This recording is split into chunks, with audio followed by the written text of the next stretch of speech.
السلام علیکم ورحمۃ اللہ وبرکاتہ۔ الحمدللہ رب العالمین، الصلاۃ والسلام علی سید الانبیاء والمرسلین، نبینا محمد وعلی آلہ وصحبہ اجمعین ومن تبعہم بإحسان الی یوم الدین، اما بعد۔ اعوذ باللہ من الشیطان الرجیم۔ یا ایہا الذین آمنوا من کتب علیکم الصیام کما کتب علی النبی من قبلکم لعلکم تتقون۔ وقال النبی صلی اللہ علیہ وسلم من صام رمضان ایمانا واحتسابا غفر له ما تقدم من ذنبہ، متفق علیہ۔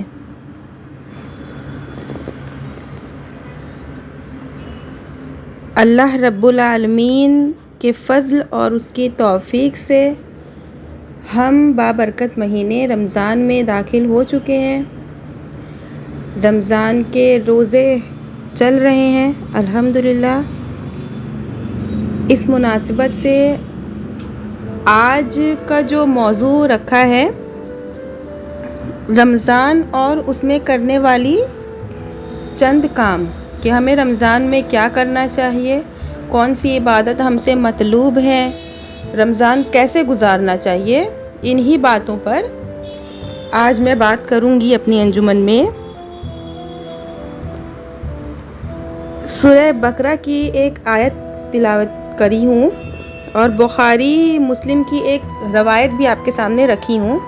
اللہ تبارک و تعالیٰ فرماتا ہے، یا ایھا النبیین آمنوا کتب علیکم الصیام، اے ایمان والوں تم پر روزے فرض کیے گئے، کما کتب علی الذین من قبلکم، جیسے تم سے پہلے کے لوگوں پر فرض کیے گئے۔ یعنی ہم کوئی نئی مخلوق نہیں ہے کہ ہمیں صرف روزہ رکھنے کا حکم دیا گیا ہے۔ جیسا ہم کو حکم دیا گیا ہے روزہ رکھنے کا، ایسے ہی حکم ہم سے پہلے کے لوگوں کو بھی دیا گیا تھا۔ لعلکم تتقون، روزے کی عبادت کا مقصد یہ ہے کہ تاکہ تم متقی اور پرہیزگار بن جاؤ، دلوں میں تقوی پیدا ہو، زندگی میں پرہیزگاری داخل ہو۔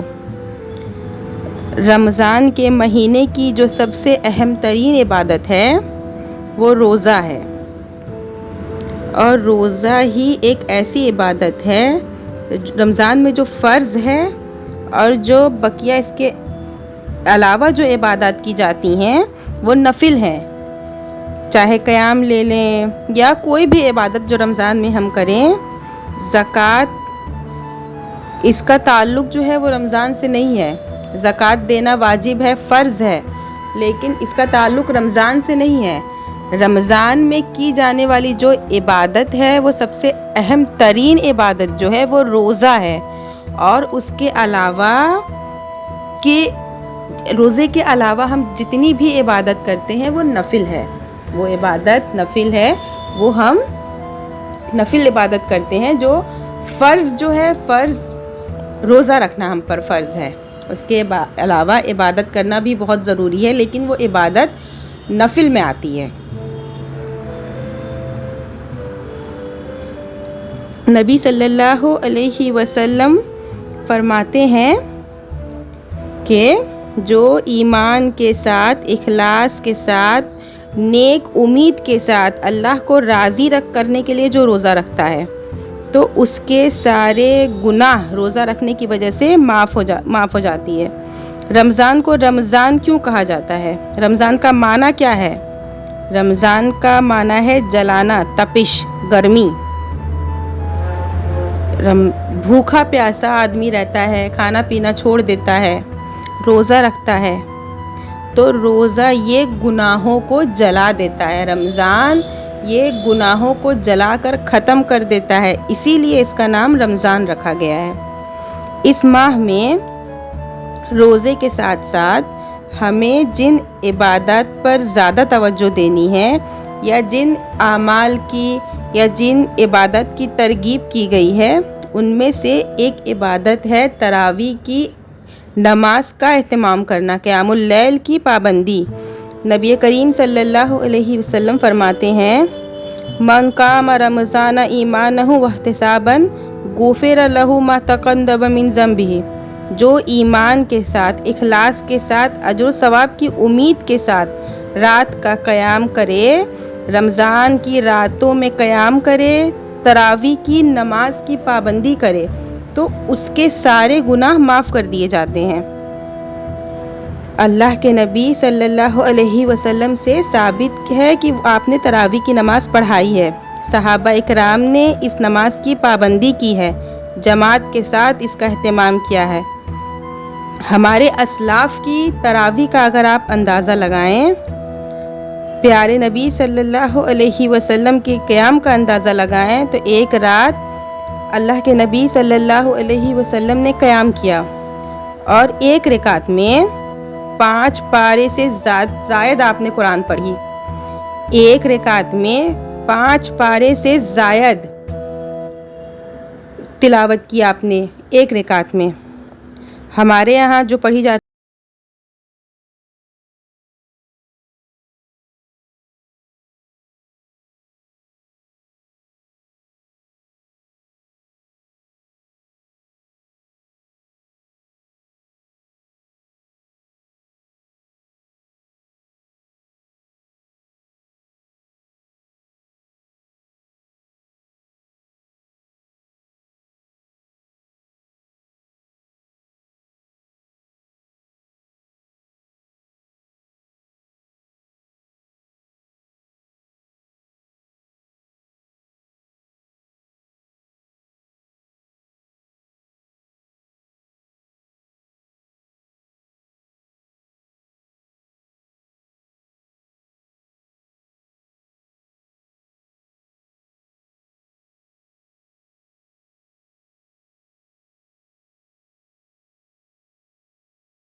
میں کثرت سے قرآن کو سنتا ہے۔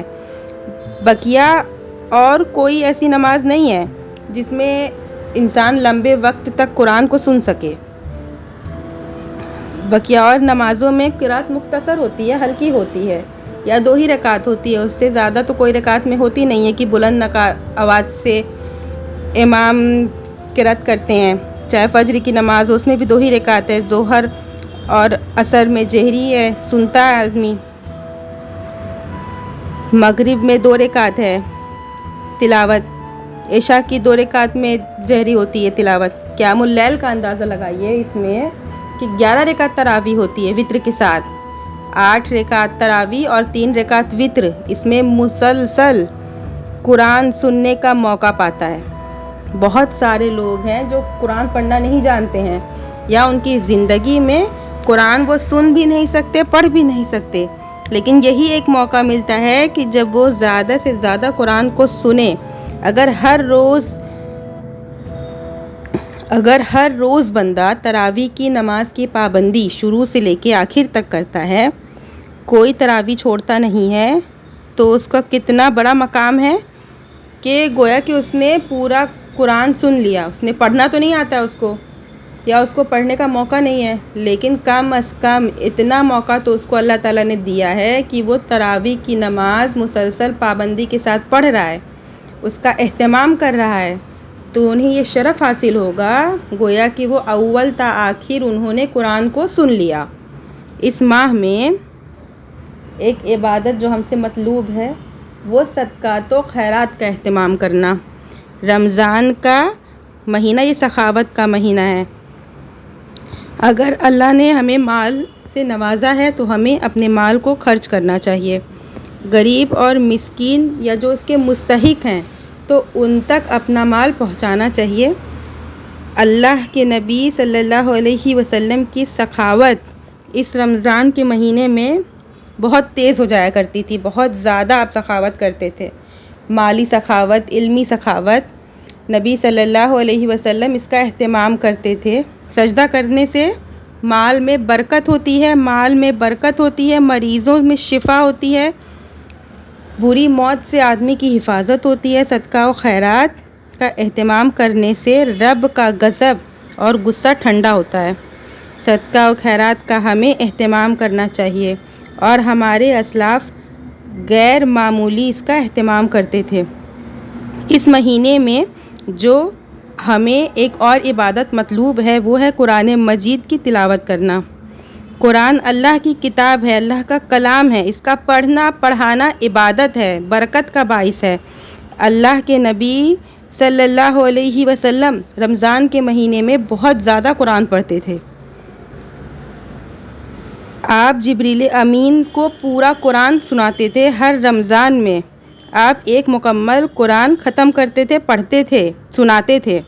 جس سال آپ کی وفات ہوئی آپ نے 2 مرتبہ مکمل قرآن سنایا جبریل امین کو۔ تو آپ اس کے علاوہ کتنا پڑھتے تھے، قیام کرتے تھے، کتنی تلاوت کرتے تھے، اس کی بات نہیں کی جا رہی ہے۔ 2 مکمل قرآن اللہ کے نبی صلی اللہ علیہ وسلم نے جبریل امین کو سنایا تھا جس سال ان کی وفات ہونے والی تھی، جس سال جو ان کا آخری رمضان تھا۔ امام مالک رحمۃ اللہ علیہ کہتے ہیں کہ مسجد نبوی میں وہ سالہ سال حدیث پڑھاتے تھے، لوگوں کو تعلیم دیتے تھے، دین سکھاتے تھے، مسئلے مسائل بتاتے تھے۔ لیکن جب رمضان کا مہینہ آتا تو درس حدیث بند کر دیتے تھے اور قرآن لے کر کے بس قرآن کی تلاوت کرتے تھے۔ کہتے تھے یہ قرآن کا مہینہ ہے، ہم کم از کم 1-2 مرتبہ تو قرآن ختم ہی کر لینا چاہیے۔ کتنے ہی ایسے مسلمان ہیں کہ کتنے بد نصیب ہیں جن کو پڑھنا ہی نہیں آتا ہے، ان کو پڑھنے اور سیکھنے کی فکر ہی نہیں ہے۔ اس مہینے میں ہمیں قرآن کی تلاوت کو زیادہ سے زیادہ کرنا چاہیے۔ قرآن کی تلاوت کرنا زیادہ سے زیادہ اس مہینے میں مطلوب ہے کہ ہمیں پڑھنا ہے۔ اس مہینے میں ہمیں کثرت سے ذکر و اذکار کی پابندی بھی کرنا چاہیے۔ اللہ کو یاد کرنا، اللہ کا ذکر کرنا روزے کی حالت میں یہ اہم ترین عبادت ہے۔ علامہ ابن قیم رحمۃ اللہ علیہ لکھتے ہیں کہ سب سے اہم افضل روزہ دار وہ ہے، روزہ بہت لوگ رکھتے ہیں لیکن سب سے افضل روزہ دار وہ ہے جو کثرت سے روزے کی حالت میں اللہ کو یاد کرے، اللہ کا ذکر کرتے ہیں۔ ذکر کی مختلف شکلیں ہیں، قرآن کی تلاوت، صبح شام کے اذکار، نماز کے بعد کے اذکار، یا جو آسان اذکار ہیں جیسے سبحان اللہ، استغفر اللہ، الحمدللہ، اس کی غیر معمولی پابندی کرنی چاہیے۔ اور رمضان میں اس کو بہت زیادہ کرنا چاہیے۔ عام دنوں میں آپ تو کیسے پڑھتے ہیں، آپ سوچیں کہ ایسے ہی آپ عام دنوں میں جیسا کرتے ہیں ویسے ہی رمضان میں بھی نہیں، رمضان میں اس کا آپ کو زیادہ سے زیادہ کثرت سے اہتمام کرنا چاہیے۔ یہ اللہ نے ہمیں موقع دیا ہے کہ ہم کم وقت میں زیادہ سے زیادہ نیکی کمائیں۔ رمضان کے مہینے میں جو عبادت کی جاتی ہے یہ عام مہینوں کی عبادت نہیں ہے۔ ہم عام دنوں میں صدقہ کریں اور رمضان میں صدقہ کریں، یہ فضیلت رکھتا ہے۔ عام دنوں میں ذکر و اذکار کی پابندی کریں، رمضان میں ہم پابندی کرتے ہیں جو قرآن کی تلاوت کرتے ہیں۔ رمضان میں کی جانے والی نیکی اہمیت رکھتی ہے، فضیلت رکھتی ہے، اس کا اللہ کے یہاں بہت بڑا مقام ہے۔ اسی طریقے سے رمضان میں ہمیں کثرت سے توبہ اور استغفار کا بھی اہتمام کرنا چاہیے۔ توبہ، استغفار، اللہ تبارک و تعالیٰ کی طرف رجوع کرنا، اپنے گناہوں پر شرمندہ ہونا، مغفرت طلب کرنا۔ رمضان گزرے تو ہمارے گناہ دھل کر کے صاف ہو جانا چاہیے، تب تو ہم گویا کہ رمضان سے فائدہ اٹھائے۔ ورنہ رمضان آیا، ہم نے رمضان میں روزے رکھے اور ہم نیک اعمال کر کے یا توبہ استغفار کر کے اگر ہم اپنی مغفرت کرا لیے تو یہ کامیابی ہے، لیکن اگر ہماری مغفرت نہیں ہوئی تو کتنی بڑی نعمت ہم کو ملی اور ہم نے اس کی قدر نہیں کی، ہم بہت بڑے محروم ہیں۔ تو اس مہینے میں ہمیں اپنے نفس کی اصلاح، نفس کا تقیہ اور گناہوں سے توبہ استغفار اور اللہ سے معافی کی طلب کرنی چاہیے۔ شب قدر کی جو دعا ہے آپ غور کیجئے، اللہم انک عفو تحب العفو فاعف عنی، مغفرت طلب کرنے کی حکم دیا گیا ہے، مغفرت طلب کرنے کا حکم دیا گیا ہے۔ یہ رمضان کا مہینہ یہ مغفرت کا مہینہ ہے، توبہ اور استغفار کریں، اللہ سے معافی مانگیں، دعاؤں کے ہم جو رمضان سے فارغ ہوں ہمیں یہ سوچ لینا چاہیے کہ ہمیں رمضان سے فارغ ہوئے تو ہمارا جسم جو ہے وہ گناہوں سے پاک ہو جانا چاہیے، گناہ جو ہیں ہمارے سب دھل جانے چاہیے۔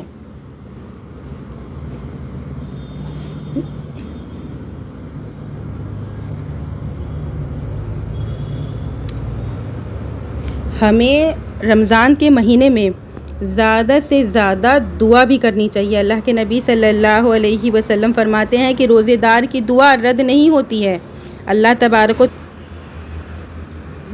اللہ نے جہاں روزے کے احکام اور مسائل ذکر کیے ہیں، رمضان کے مسائل میں اللہ تعالیٰ نے دعا کا ذکر کیا ہے۔ وَإِذَا سَأَلَكَ عِبَادِيَ الَّذِي فَإِنِّي الْكَرِيمُ أُجِيبُ دَاعِيَ دَاعًا فَاسْتَجِيبُوا لِي فَلْيُؤْمِنُوا لَعَلَّهُمْ يُرْشَدُونَ۔ یہ آیت کہاں ہے؟ اس آیت کے اوپر، اس آیت سے پہلے جو آیت ہے اس میں رمضان کا مسئلہ ہے، روزے کے مسائل ہیں۔ اس آیت کے بعد جو آیت ہے اس میں بھی اللہ تبارک و تعالیٰ نے روزے کے احکام اور مسائل کا ذکر فرمایا ہے، بیچ میں دعا کا ذکر کیا ہے۔ رمضان یہ دعا کا مہینہ ہے۔ مفسرین لکھتے ہیں کہ بیچ میں جو دعا کے مسئلے پر جو آیت نازل کی گئی ہے، یہ احساس دلانے کے لیے، یہ بتانے کے لیے کہ رمضان کا دعا سے بہت گہرا رشتہ ہے۔ اللہ کے نبی صلی اللہ علیہ وسلم نے کیا فرمایا؟ روزے دار کی دعا رد نہیں کی جاتی۔ روزے دار کی یہ ذمہ داری ہے کہ وہ اللہ سے خوب دعائیں کرے، اللہ سے مانگے۔ روزے کی حالت میں کی جانے والی دعا رد نہیں ہوتی ہے۔ اللہ کے نبی صلی اللہ علیہ وسلم اللہ کے روزے کی حالت میں کی جانے والی دعا جو ہے وہ قبول ہوتی ہے۔ نبی کریم صلی اللہ علیہ وسلم کی سیرت کو پڑھیے، اسی مہینے میں جنگ بدر ہوئی تھی۔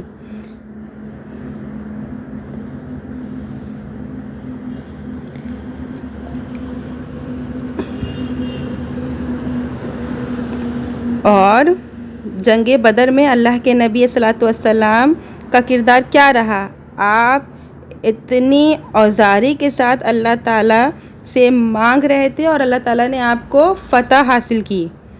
نبی صلی اللہ علیہ وسلم نے دعائیں کی، اللہ کے نبی رب العالمین سے فریاد کر رہے تھے، مانگ رہے تھے، تڑپ رہے تھے، گل گرا رہے تھے، رو رہے تھے، رو رو کر کے دعائیں کر رہے تھے۔ رمضان یہ دعاؤں کا مہینہ ہے اور رمضان میں دعائیں قبول ہوتی ہیں۔ ہم زندگی کی جس بھی موڑ پر ہوں، کبھی نا امید نہیں ہونا چاہیے۔ اللہ کا دروازہ کھلا ہوا ہے، ہم دعا کریں، اللہ تعالیٰ سننے والا ہے، دعاؤں کو قبول کرنے والا ہے۔ کتنے ایسے مریض ہیں جن کو شفا ملی ہے دعاؤں کے ذریعے سے، کتنے ایسے مریض ہیں، کتنے ہی ایسے پریشان لوگ ہیں جو مصیبت میں پڑے ہوئے لوگ، جن کو عافیت اور نجات سلامتی ملی ہے دعاؤں کی وجہ سے۔ لہٰذا ہمیں چاہیے کہ ہمیں اللہ رب العالمین کا دروازہ کھٹکھٹانا چاہیے اور اس سے رو رو کر اپنے لیے اور سب کے لیے دعائیں مانگنی چاہیے۔ ہماری دعائیں اللہ تعالیٰ سنتا ہے۔ روزے کی حالت میں خاص طور سے ہمیں روزے کی حالت میں خاص طور سے اہتمام کرنا چاہیے۔ اللہ تبارک و تعالیٰ نے ہمیں بہت نعمت سے نوازا ہے اور ہمیں رمضان کے مہینے میں اس کا بھرپور فائدہ اٹھانا چاہیے۔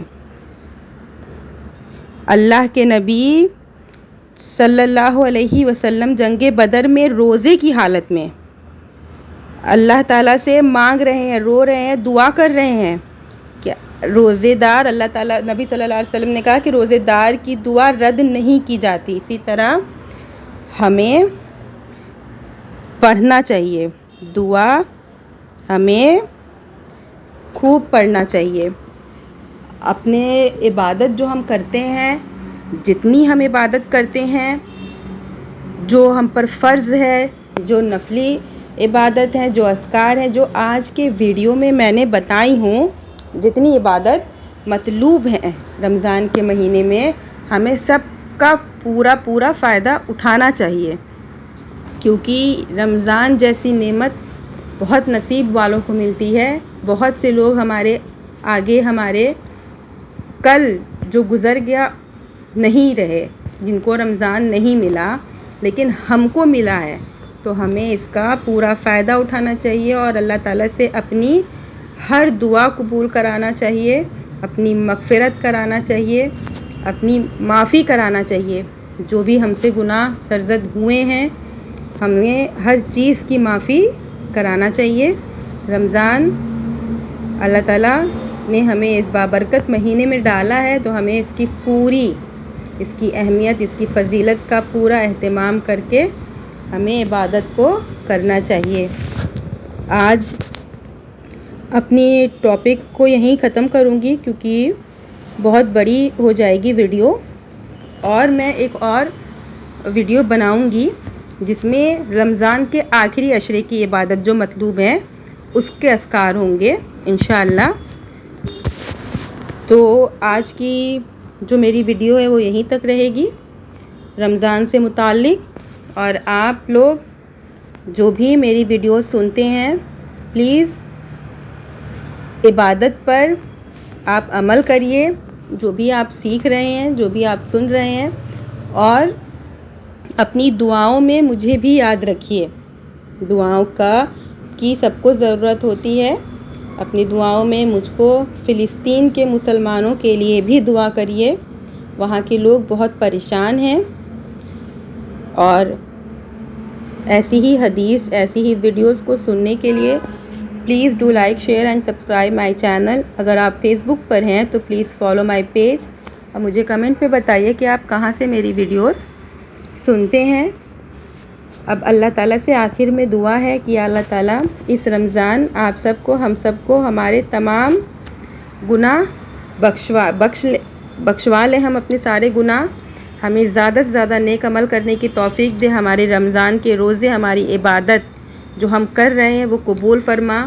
یا اللہ تعالیٰ فلسطین کے مسلمانوں کی مدد کر، رحم فرما ان کے اوپر. آمین. وعلیکم السلام ورحمۃ اللہ وبرکاتہ.